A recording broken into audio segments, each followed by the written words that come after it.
అమిత్ షాను కలిసి తెలంగాణలో ఉన్న రాజకీయ పరిస్థితుల గురించి చర్చించిన మాట వాస్తవము. గతంలో కాంగ్రెస్ పార్టీ అధిష్టానం కొద్ది తప్పుడు నిర్ణయాలు తీసుకోవడం వల్ల, కాంగ్రెస్ పార్టీ బలహీనపడటం వల్ల ఆవేదనతోటి రాబోయే రోజుల్లో బీజేపీ అయితేనే కేసీఆర్ ని ఓడించే సత్తా ఉంది అని చెప్పిన మాట వాస్తవము. నేను రంగులు మార్చడం కాదు, మాటలు మార్చడం కాదు, పదవి కోసమో డబ్బు కోసమో ఎక్కడా కూడా నేను చెడ్డ పని కానీ తప్పు పని చేయడం కానీ ఇప్పటి వరకు నేను చేయలేదు. ఏనాడు నీతిని కానీ వదలలేదు. ఉదాహరణకు మొన్న దేశంలో జరిగిన రాష్ట్రపతి ఎన్నికల సందర్భంగా కూడా కాంగ్రెస్ పార్టీ బలపరిచిన అభ్యర్థికే నేను ఓటు వేయడం జరిగింది. ఒక నైతిక విలువలు కలిగిన మనిషిగా కాంగ్రెస్ పార్టీలో ఉన్నన్ని రోజులు, కాంగ్రెస్ పార్టీ ఎమ్మెల్యేగా ఉన్నన్ని రోజులు కాంగ్రెస్ పార్టీని ఎక్కడ నేను విమర్శించలేదు.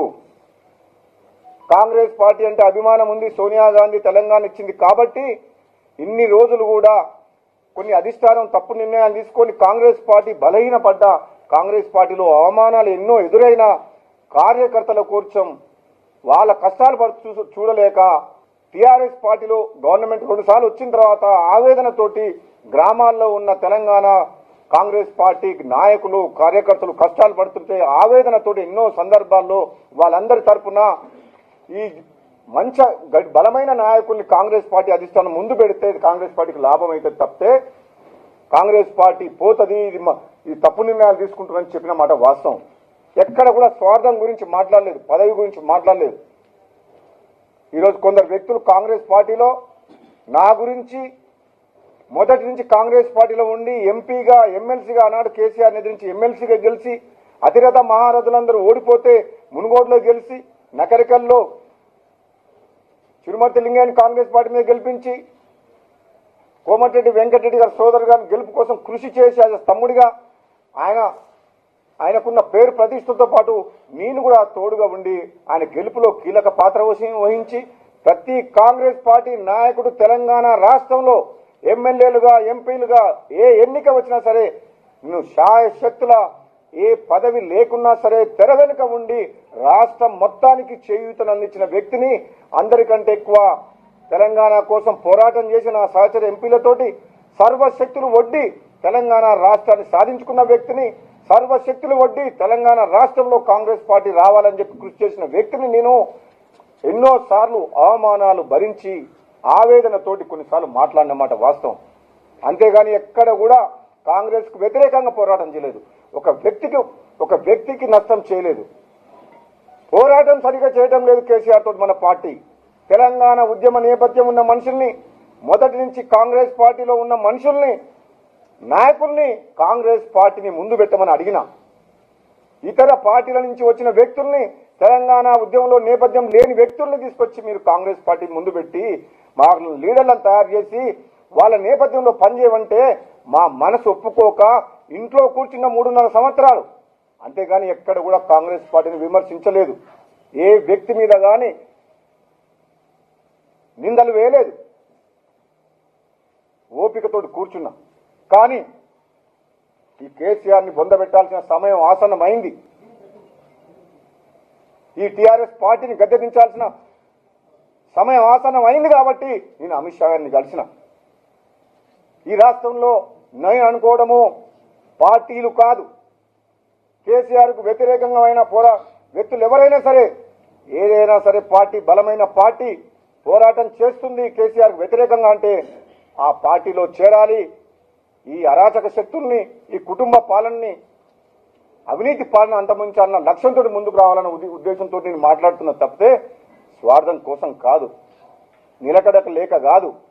నాకు నిలకడ ఉంది కాబట్టే కాంగ్రెస్ పార్టీని వదలకుండా ఎమ్మెల్యేగా ఉన్నా. చాలా సందర్భాల్లో కాంగ్రెస్ పార్టీని అసెంబ్లీ సాక్షిగా టీఆర్ఎస్ నాయకులు అవమానిస్తుంటే మీరు రికార్డ్స్ చెక్ చేయండి. తెలంగాణ ఇచ్చిన సోనియా గాంధీని కానీ కాంగ్రెస్ పార్టీని కానీ మీరు ఒక్క మాట అనొద్దు అని చెప్పి టీఆర్ఎస్ పార్టీ నాయకులందరినీ కూడా నిలదీసిన వ్యక్తిని, ఎదిరించిన వ్యక్తిని నేను. ఎందుకంటే ఆ విశ్వాసం, ఆ లాయల్టీ ఉంది. నేను ఒకటే ఆవేదన నాది, ఈ రాష్ట్రాన్ని ఈ కేసీఆర్ గారు అప్పుల పాలు చేసి, ప్రజాస్వామ్యాన్ని ఖూన్ చేసి, అతలాకుతలం చేసి భయంకరమైన అప్పుడు ఊళ్ళకి నెట్టేసి ఈ పరిస్థితుల్లో ఏం చేయాలి? ఒక బాధ్యత గల పౌరునిగా, తెలంగాణ మేలుగోరే వ్యక్తిగా, 4 కోట్ల ప్రజల యొక్క తెలంగాణ మేలుగోరే వ్యక్తిగా నా ధర్మం నిర్వర్తించాలన్నా భయపడి ఇంట్లో కూర్చోవాలన్నా? దీని మీద నేను ఆలోచన చేస్తున్న తప్పితే నా మీద పోస్టులు పెట్టి కామెంట్లు పెట్టి దుష్ప్రచారం చేసే వ్యక్తులందరూ ఒక్కసారి గుండె మీద చెయ్యి ఆలోచించుకోండి. రాజగోపాల్ రెడ్డి మచ్చలేని వ్యక్తి ఎప్పుడైనా తప్పు చేసిండా? అధికారం కోసమో డబ్బు కోసమో నేను టీఆర్ఎస్ పోవటం లేదు. చాలా మంది నాయకులు కాంగ్రెస్ పార్టీలో గెలిచి డబ్బు కోసం, అధికారం కోసం, పదవుల కోసం పార్టీ మారిండ్రు. నేను పార్టీ మారాల్సి వస్తే భువనగిరి ప్రజలకు, మునుగోడు ప్రజలకు, నా అభిమానులకు, నా కార్యకర్తలకు వాళ్ళందరికీ 2 చేతులతో నమస్కరించి చెప్పి ధర్మాన్ని కాపాడుతందుకు, రాష్ట్రంలో ప్రజాస్వామ్యాన్ని నిలబెడుతందుకు, అవినీతి పాలనని అంతమొందిస్తేందుకు ఏదైనా నిర్ణయం తీసుకోవాల్సి వస్తే వాళ్ళతోటి మాట్లాడి చేస్తాను. నన్ను గెలిపించిన ప్రజలు దేవుళ్ళు నాకు, వాళ్ళు నాకు హైకమాండ్. వాళ్లకు చెప్పి నిర్ణయం తీసుకుంటా తప్పితే కేసీఆర్ మాట్లాడి కేసీఆర్ పేపర్లల్లా ఉసిగొల్పి కేసీఆర్ ట్రాప్ల పడి ఉప ఎన్నిక తీసుకొచ్చి అవినీతి సొమ్ముతోటి గెలిచి ఆయన ప్రతిష్ట పెంచుకోవాలని చెప్పి కేసీఆర్ చెప్తున్న ప్రయత్నంలో నేను పావును కాదలుచుకోలేదు. మీ అందరికి చెప్తున్నా, ఇప్పటి వరకు నేను ఎప్పుడు కూడా చెప్పలేదు రాజీనామా చేస్తున్నాను చెప్పి, ఉప ఎన్నిక వస్తుందని చెప్పి. బీజేపీ తోటి సాధ్యమవుతుంది కేసీఆర్ని ఓడించడము, కేంద్రంలో అధికారం ఉంది, బీజేపీ వాళ్ళు గట్టిగా కొట్లాడితే మోడీ అమిత్ షా అనుకుంటే కేసీఆర్ని బొందబెట్టొచ్చు. ఇది కాంగ్రెస్ పార్టీ బలహీనపడ్డది, జాతీయ స్థాయిలో టీఆర్ఎస్ని ఓడించే సత్తా బీజేపీకి ఉంది అని చెప్పి చాలా సందర్భాల్లో చెప్పిన. అది నా స్వార్థం కోసం కాదు, పదవి కోసం కాదు.